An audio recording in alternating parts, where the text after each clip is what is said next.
You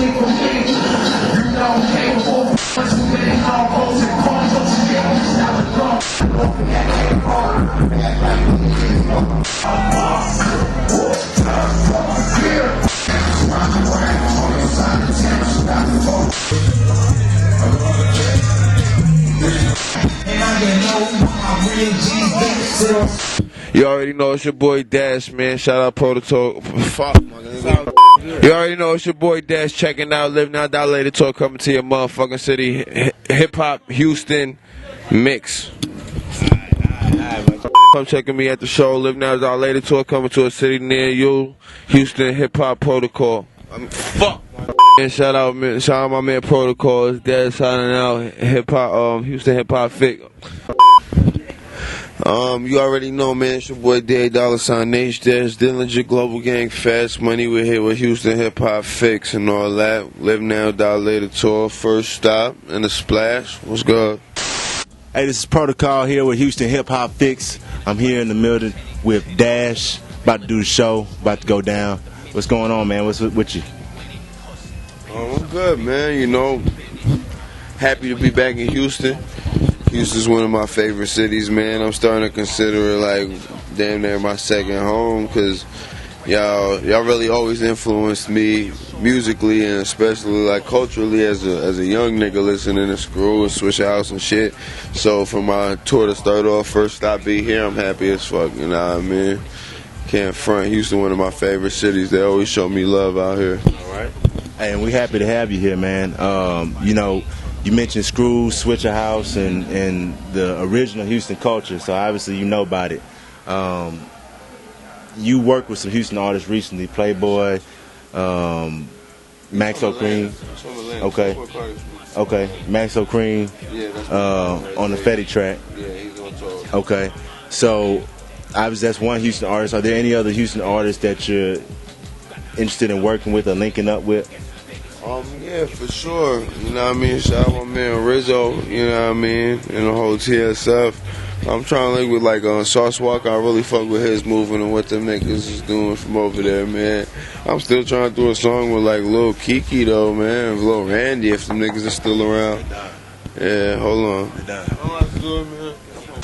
Obviously you got connections with Rockefeller, relations to Dame DasH. How did that influence you musically and from a music business standpoint? Well, I'm doing interviews. To be honest, man, when I started rapping, I was about 16 years old. By the time I was 18, I hadn't talked to my cousin Dame in about, I would say, 4 years. So we had got in contact, and he heard I was making music, and at this point he wasn't really in the music industry anymore, and he told me he'd be able to teach me a few things, so I was ready to take the shit seriously. So during the DD172 creative control whole movement and all of that shit, it really sculpted me to understand the business a little bit more, so that when I broke off on my own and we did the Aces Global Fast Money thing, you know what I mean, we had structure with it, and we built on top of it. So it wasn't a plan for when I was younger or nothing. Seeing him, I didn't know what the fuck I wanted to be when I was young. But you know what I mean, this rap shit was something I always loved doing and ended up working out. Okay. So speaking from a term of business, you know, you got a lot of fans. How exactly did you acquire those fans? You know, consider, I mean, I wouldn't say that it's really from a social media standpoint. I wouldn't say that you're big on social media or anything like that. So what did you do? Because a lot of artists don't go where the fans are to get their fans, and you have a pretty big base. Well, man, I'm thankful for all my fans. It's just that, honestly, dude, I'm not one of them niggas that's gonna act like I'm something else or I'm bigger than what I am. I'm bigger than a human being because of what I do. Like, I understand this rap shit's giving me opportunities, gotten me far, but not too long ago I was a nigga sleeping on the couch, you feel me, doing bullshit for money, getting into nonsense, you feel me, fucking with these motherfucking drugs, being a knucklehead with my homeboys. It just ended up, you know what I mean, you gotta grow up at some point, you gotta make a decision. Do you want to try to just get by, or do you want to really become something that great, doing what you love doing? And then that's really what happened. Okay. Is that a message that you're trying to impart to your fans, or is it just that I'm out here, I'm doing my thing, I'm having fun? What message really are you trying to impart to their fans? Is it a message that you're trying to deliver? Yeah, it is a message I'm trying to deliver, and I talk on a whole bunch of different subjects, you know, but really the only thing I want anybody to take from my music is be yourself, and don't think because there's a standard or there's a way to do something or somebody had a plan and it worked that it'll work for you. You know what I mean? It's like I said, like the emulating shit is degrading. All that it's inspired by is tired. And, you know what I mean? Be yourself. Create something new. You feel me? You don't gotta be a motherfucking dumb, reckless asshole to be a motherfucking tough dude or a thug, my nigga. You know what I mean? A lot of the gangsters and niggas who they talk about they look up to were some of the smartest, most bookwormish niggas there are. You feel me? So the more people understand knowledge is power, and that's gonna gain the money, man. And with money comes whatever else you need in life. It's not gonna buy you happiness, but it'll get you what you want. That's real. All right. Well, tell you what, we're gonna switch it up right now. So I see that you're a fashionable dude. Got some polo, got some Vans, ripped up gear up on. So what's some of your favorite street brands right now, maybe known or unknown? I don't really wear too much streetwear. I only wear really like A-Life and my man Fuck the Population, FTP, my man Zach from LA, shout out to him. Like these jeans right here was just some denims. My merch dude actually, Comrade Muscarella, shout out, nigga did all the logo tees, all the recent shit, Screwface. He did these handmade. Like a lot of the clothes I wear, like it's just shit that if I see or I try to get to my homeboys and see what their vision looks like. I'm not a nigga who's too fashionable and shit. Like as you can see, my laces is about to fucking fall apart. I never really cared too much about clothes, you know what I mean? It's more about, are you gonna think I'm a dumb, dusty motherfucker by me and me looking this way, or are you actually gonna open your mouth and find out otherwise? Okay, all right. That's the vintage look, by the way. So going back to influence, I know you about to do your set, about to get to it. We're gonna let you run through that. I want to get back to the influences. You talked about how you were really influenced by the Houston culture. Obviously, there are some other influences. Can we just talk about your influences really quickly and what your core influences? Were they all hip hop? Were there some other genres of music that influenced you?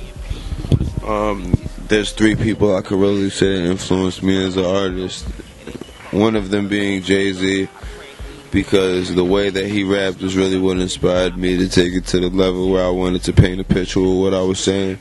The second person I'm going to say is Kurt Cobain, just because his inability to conform to what not only the music industry wanted him to be, what society wanted the youth to be. And the last person I'm going to say is Jim Morrison, because he really went to leaps and bounds to see where he could take his mind and not only create on it but live that way. Okay. And Hunter S. Thompson as well. Okay. Let me ask you this thing. With that being said, your musical taste, your message being that, you know, being individual more than going with the crowd and conforming, what can people expect from your upcoming projects and your work? What is something that they need to look out for, or what direction are you moving towards with your music right now? I would say just look out and be ready to hear more of me. Everything I put out is just me, man. It's me in my barest form. It's not me talking to anybody. It's me in a room just saying things that are on my mind. So really, it's going to be the closest anybody I would say that listens to my music is going to get to me. Okay, so this is going to be something that if people have been following your music for some time now, they're going to be a little bit more closer to you and really see a different side, something they haven't seen before. Absolutely. You know what I mean? I'm known as a live wire and I'm known as a few other things, but at the same time, you know, it's undeniable in my music that I have something to say, you know what I mean? And like they say, it sounds cliche and shit, but with great power comes great responsibility. And I feel like I'm at an opportunity at 23 years old where if I got a chance to speak to fucking 20, 30, 40 some odd thousand kids, why not make sure it's something that's going to be something to change their life? That's real. That's definitely real. And we're going to make sure that we put as much work listening as you put into making it. Yo, I'm doing a fucking interview. I'm doing an interview. Hold on, nigga. Hold on, I'm doing the interview.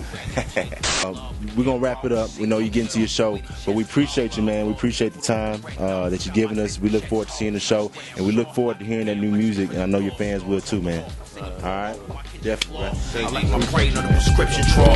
Now the price right when the line raw. Remove the salt from the shape. The water, only thing that brought the pace. We taught to never talk to the police. Another wolf hunting the shape. Rolling up that pack by the feet. Turn them rabbits to the walk in the six, nigga.